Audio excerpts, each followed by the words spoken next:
Γιατί στην Ελλάδα είμαστε τόσο παθιασμένοι με τη σκάνια? Ερευνώντας τι είναι ο Γκρίφιν, ανακαλύπτουμε στο Wikipedia ότι προέρχεται από την ελληνική λέξη γρίπς, γρίπας. Ο γρίπας ήταν ένα μυθολογικό τέρας με σώμα λιονταριού και φτερά αετού, όπως ο αετός θεωρούνταν βασιλιάς των πουλιών και το λιοντάρι βασιλιάς των ζώων. Ο γρίπας, ως συνδυασμός και των δύο, αποτελούσε σύμβολο ισχύος και επιβλητικότητας. Είναι επίσης γνωστός από τα ευρήματα στην Πύλο, στην Άμφια και στην Ολυμπία. Ελληνικός γρίπας, έβριμα στο Μουσείο Ολυμπίας. Στην αρχαία Ελλάδα ήταν αφιερωμένος στον θεό Απόλλωνα.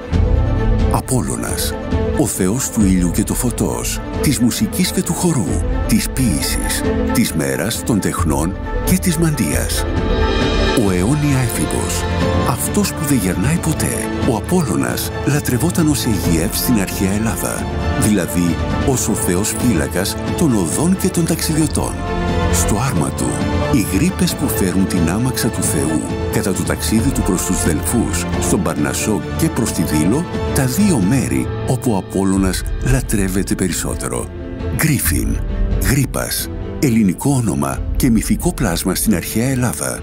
Φανερώνει φως, δύναμη, επιβλητικότητα, κίνηση, πάθος. Προστατεύει τον χρυσό, δηλαδή κάτι το πολύτιμο. Σας θυμίζει κάτι? Και το άρμα του ήλιου μπορεί να πετάξει πολύ μακριά στη Σουηδία και να εξελιχθεί σε σκάνια Γκρίφιν.